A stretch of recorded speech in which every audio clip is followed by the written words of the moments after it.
Bismillahirrahmanirrahim. Alhamdulillahirabbil alamin wa bihi nasta'in. Assalamualaikum warahmatullahi wabarakatuh. Syukur kita kehadrat Allah Subhanahu wa taala kerana pada kesempatan ini saya dapat merakamkan sedikit tazkirah untuk ikatan kita bersama.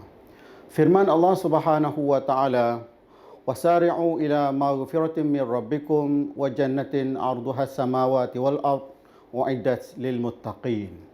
Maksudnya, bersegeralah kamu dengan melakukan amal ibadat kepada Allah Subhanahu wa taala untuk mendapat maghfirah dan keampunan daripada Allah Subhanahu wa taala, yang mana syurganya dan yang mana ganjaran syurga disediakan oleh Allah Subhanahu wa taala untuk orang-orang yang bertakwa kepadanya.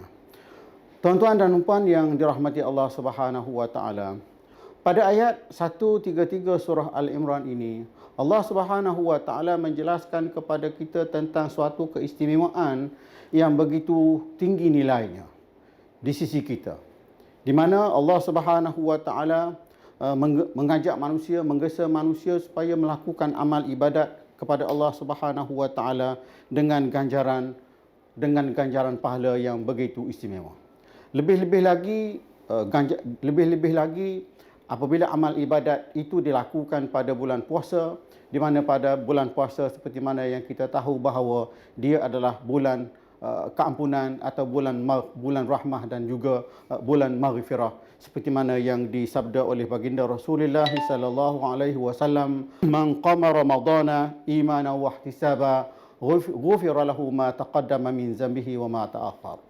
Sesiapa yang menunaikan ibadat sesiapa yang berpuasa pada bulan Ramadan dengan penuh keimanan dan keisafan, maka dia diampunkan dosanya di sisi Allah Subhanahu wa taala, atau Allah Subhanahu wa taala akan mengampunkan dosa-dosanya yang telah lalu.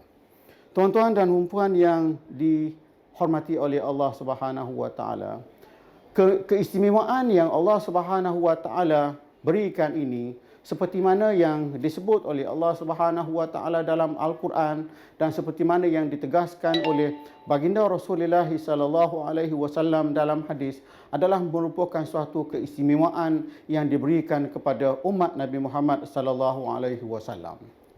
Walaupun keistimewaan ini adalah merupakan suatu offer atau keistimewaan yang Allah Subhanahu wa taala berikan kepada umat Islam, kepada kita, tetapi sekiranya kita tidak mengambil kesempatan, tidak mengambil manfaat daripada offer atau keistimewaan yang Allah Subhanahu wa taala berikan itu, maka kita tidak akan mendapat apa-apa manfaat daripadanya. Allah Subhanahu wa taala mengatakan faktor yang menyebabkan seseorang itu tidak dapat keistimewaan itu adalah berpunca daripada beberapa faktor, adalah disebabkan oleh beberapa faktor. Di antaranya adalah faktor luaran dan juga faktor dalaman.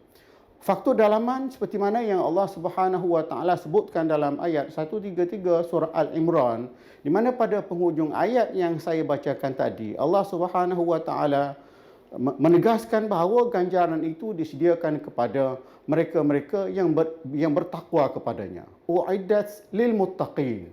Ganjaran itu adalah suatu ganjaran yang begitu istimewa, disediakan kepada orang-orang yang bertakwa kepada Allah Subhanahu wa taala. Dalam erti kata, sekiranya seseorang itu tidak bertakwa kepada Allah Subhanahu wa taala, maka sudah pasti dalamannya bermasalah untuk menyahut seruan Allah Subhanahu wa taala ini, sehingga akhirnya ganjaran atau keistimewaan daripada tawaran Allah Subhanahu wa taala itu akan terlepas begitu saja.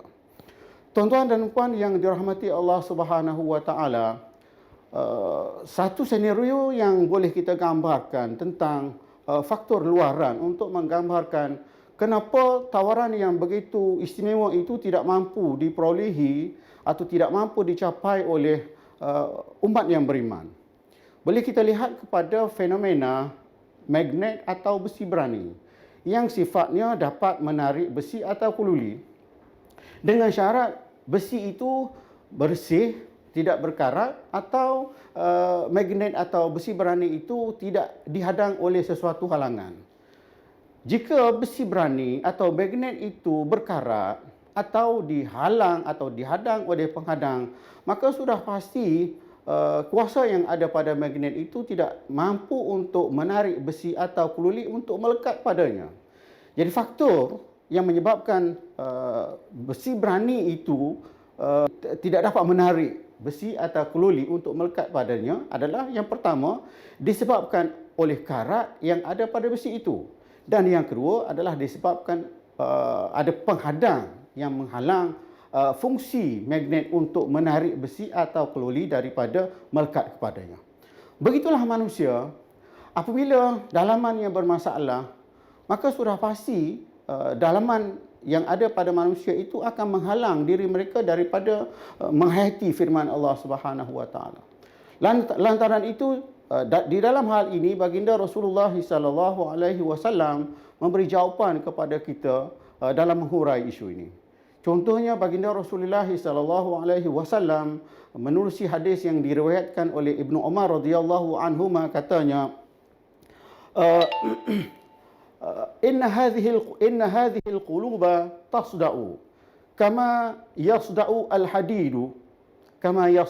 al-hadidu wa qila وما جلاؤها قال ذكر الموت وتلاوة القرآن. Baginda Rasulullah sallallahu alaihi wasallam bersabda, sesungguhnya hati manusia ini berkarat seperti mana berkaratnya besi apabila ditimpa air, apabila terkena dengan air. Inna hadhil quluba tasda'u kama yasda'u al-hadid idza asabahu al-ma. Hati manusia ini akan berkarat apabila dia terkena air, lebih-lebih lagi air itu air masin. Maka para sahabat bertanya baginda Rasulullah sallallahu alaihi wasallam, apa jalan penyelesaiannya? Baginda Rasulullah sallallahu alaihi wasallam menjawab, penyelesaiannya ialah kita umat yang beriman perlu ingat kepada kematian dan kita perlu membaca ayat-ayat suci Al-Quranul Karim. Kerana ayat-ayat suci Al-Quranul Karim adalah merupakan kalam Allah Subhanahu wa taala dan kalam Allah Subhanahu wa taala yang bernama Al-Quran yang diturunkan kepada baginda Rasulullah sallallahu alaihi wasallam adalah untuk manfaat kita. Kita perlu membacanya khususnya pada bulan Ramadan kerana tawaran daripada bacaan Al-Quran itu adalah amat istimewa di sisi Allah Subhanahu wa taala. Tuan-tuan dan puan yang dirahmati Allah Subhanahu wa taala, sekadar itu tazkirah ringkas saya. Apa yang baik itu daripada Allah Subhanahu wa taala dan kekurangan itu adalah daripada saya. Saya mengharapkan semoga puasa kita pada hari ini adalah lebih baik daripada semalam. Puasa kita pada tahun ini adalah lebih baik daripada tahun-tahun yang lalu. Aqulu qauli hadza wa astaghfirullah li wa lakum. Wassalamualaikum warahmatullahi wabarakatuh.